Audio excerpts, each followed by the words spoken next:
Welcome back. This is Billy with Coach Dooley's List. And once again, if you're enjoying these coaching videos, please like and subscribe to the YouTube page and follow along on all of our social media platforms. Today, I'm here at Cambridge High School with head football coach Tyler Jones. And Coach, I appreciate you taking the time. Absolutely. Thanks for joining us over here in Bear Country. Oh, yeah. No, it's great over here. And listen, I always just kind of start off asking coaches, tell us about your coaching journey and how you ended up here at Cambridge. Yeah, I think a unique part of my coaching journey actually started before I started coaching. I went to Georgia. I was a health and PE major after changing majors a couple times, but coaching was always kind of like the backup. Teaching and coaching was always a backup. So when I graduated, I was still even unsure that I wanted to get into education and get into coaching. So I kind of did what college grads do. I got on Monster.com, Indeed, and tried to find a job. I got a really, really terrible sales job. Hated it. And so I was kind of just thinking, I was praying one night, and then a buddy of mine that I'd gone to college with had sent me a text. So I woke up to a text. He's like, hey, I don't know if you're still looking for a job, but the middle school I went to is hiring. And so it was kind of one of those things that I was like, you know what? I really need to pursue this. And so I ended up not getting that job. I ended up actually being a parapro my first year because I waited so long at a middle school back home. And so got my kind of feet into coaching. Really just went to Terrence Banks at Newton High School and said, hey, I'm teaching at this middle school. I was actually the head middle school boys basketball coach at that time. And I was like, I just want to coach football. And so kind of went from there. So year one, I was at Newton High School with Terrence Banks as a first-year head coach. That was, I didn't know what I didn't know. So it was a fun year, but I was getting married, moving up to the metro Atlanta area. Mike Collins gave me an opportunity at Wheeler High School. And so went to Wheeler as a receivers coach. I was receivers coach for the first 2 years. After that, he turned over quarterbacks to me. And then I became the co-OC there after year 3. Mike decided to take the job at River Ridge, and at that point he asked me to go with him as the offensive coordinator, so I was super eager to do that. So I was with Mike for another 3 years at River Ridge, and that was such a fun time. Went into a program that had really never had success. In year 2, we go from 3-7 year 1 to 11-1 in the quarterfinals the second year, and that was such a fun ride. That kind of launched me into getting the offensive coordinator job at Walton, which Walton was a great 2 years, had some really good players, learned a lot from Coach Berner. And then after losing to Milton in the finals, I was able to get the opportunity to be here as the head coach. So long-winded story, but it's kind of gotten me to where I am today. So I have to ask, David Dyer? I do know David Dyer. So he was my high school baseball coach. Okay. And actually, big reason I'm in. And I remember I've not met Coach Collins. I think I'm going to get to interview him next week going up there. But I remember when Coach Dyer hired him, and he was so excited about that was like a home run hire.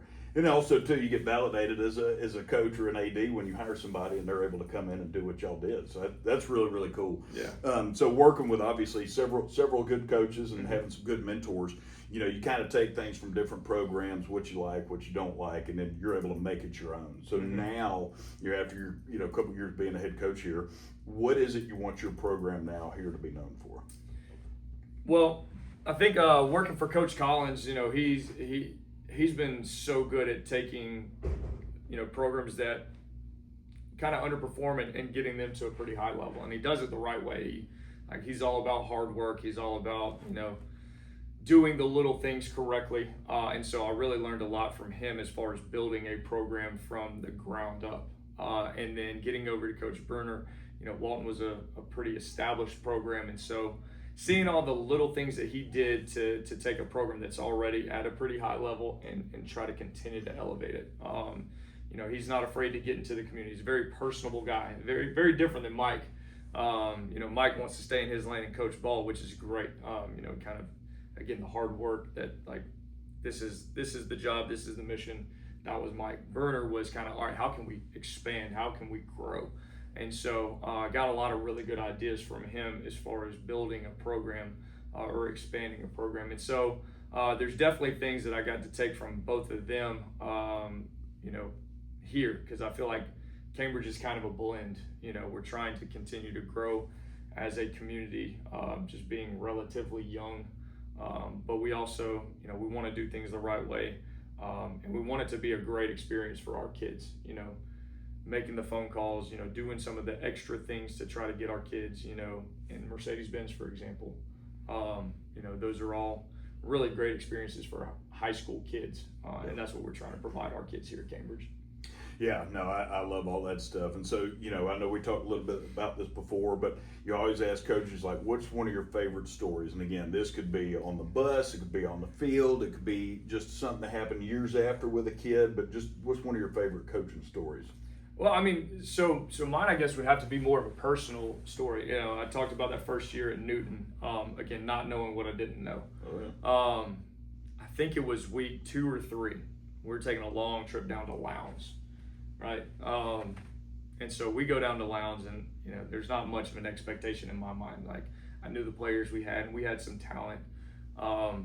We had lost to Eastside at Sharp Stadium. That's a big rivalry game. So we didn't start off tremendous. But going into the Concrete Palace for the first time, it was like, okay, this is big boy football. And somehow, some way, we threw a touchdown with about 30 seconds left, and we won that game. I also happened, so again, there's a ton of emotion like that. That was a crazy, long bus ride home. We get home super late. I had already made plans to propose to my fiance that following day, going to a game day in Athens. So I got no sleep, of course. We get up that next day. I proposed to my wife. Her only thing was she didn't want a public proposal. And of course, I decided to go Myers Quad in UGA on game day versus South Carolina. So that was the only way. On game day. On game day. That's right. Not public at all. Not public at all. But that was the only way that I knew I'd be able to surprise her. Right. And that was important to me. So that was crazy. We had all kinds of friends and family. So that was just like an incredibly memorable weekend. That is really cool. Yeah, definitely. Go Dogs too. Go Dogs. Now, sidebar. We went down to Valdosta. We beat Lowndes. We had a bye week. We went back down to Valdosta the next game 2 weeks later to play Valdosta High School. Was this playoffs or this was No, scheduled? this was like week 3 and 4. That's definitely a brand new coach mistake. 100%, yeah. No offense to Coach Banks. Now, hey, we beat Lowndes, so we're like, we're going to go beat Valdosta, and we got throttled. I remember going into Bazemore Hyder, and those kids being there while we're warming up, and they're like, we ain't Lowndes. And we were like, well, whatever. And they proceeded to beat our eyeballs in. So that's that is definitely a good story for sure. And yeah, that's too long. At least it was smart enough to give you the week in between. That's right. That's right. So now, having been a head coach for a couple of years, you have coaches that work under you. Mm-hmm. I don't know if any of them have gone on to be a head coach, but at some point in time, they might have already done it. If anybody comes to you and says, Coach, I think I want to be a head coach one day. Mm-hmm. What piece of advice would you give them? I'd say get as involved in the program as you can. That was one thing that, I'm really appreciative of Coach Collins for doing. Like, I like to consider myself, when I was his assistant, as his right-hand man. You know what I mean? There's never a job that I wasn't willing to do. I did learn from him, hey, pick up a broom. Like, whoa, sorry. we got still. This happened to me at Parkview one time. We got still. But anyway, he taught me to pick up a broom. Like, I literally saw Mike Collins put on rubber gloves and go clean a toilet because that's what the program needed. And so seeing him lead and do those things, I was like, okay, like, clearly as an assistant, I should do that. But, he let me get involved in recruiting. He let me, kind of grow the offense. He gave me a lot of responsibilities because I asked him.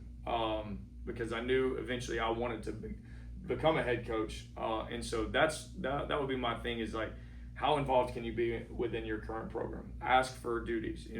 A head coach may not be willing to give them to you right away, but the more you ask and the more you show that you want to be invested in the program, I think that goes a long way for learning how to become a head coach. Because that's the thing, like, when I got into the seat, I thought I was prepared, and I had no idea what I didn't know. There's so many little things that go into being a head coach, from just a day-to-day operations, and you don't know if you just kind of clock in, do your job, and go home. So try to be as involved as you can within your current program and just kind of figure it out.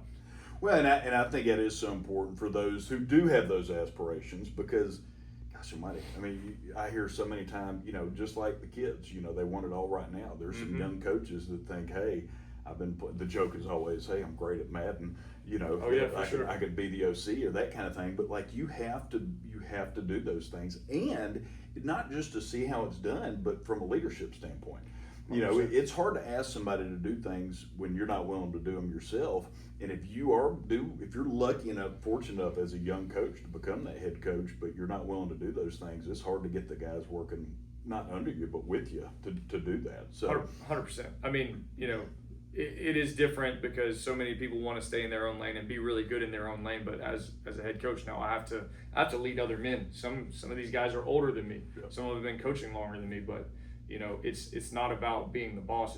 It's about being a leader. Right. We talk to our kids about that same thing. Like, you're not telling people what to do. You're showing them that, hey, I'm willing to do this, and we're just trying to get our program from here to here together. But I was definitely one of those younger guys, coming up. Like, I thought I knew offensive football. I thought I could, be a play caller, and I had no idea what I didn't know. You know what I mean? So I did learn that.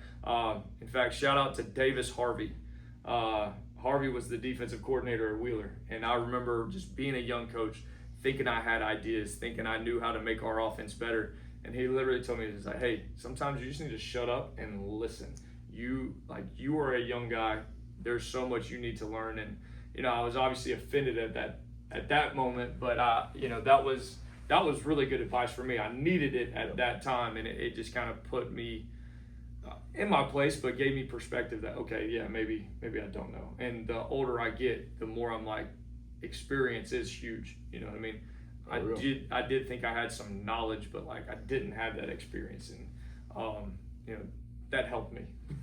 Listen, shut up and listen. That's right. It's great. That's it's right. great for everybody sometimes. That's right.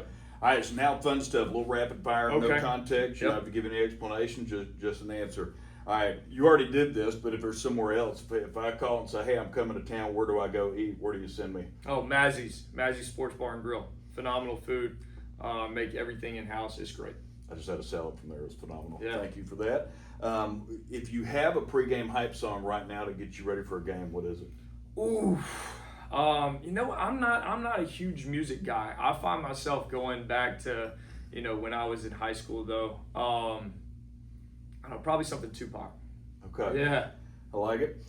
Who is maybe not necessarily the best coach you've ever coached against? Who's somebody when you see him on the other sideline Friday night, it's going to be just, y'all going to get after it. Like somebody's going to give you their best game. Like you got a lot of respect for. I tell you what, I've only played against him one time, but I was super impressed. Alan Chadwick at Marist, and now they're on the schedule in our region, but ton of respect for how he's done everything from his entire career. But I also watched that man get in a stance and be the read key for the Veer at his age. I was like, so much respect for that. That's awesome. What's your pregame ritual now?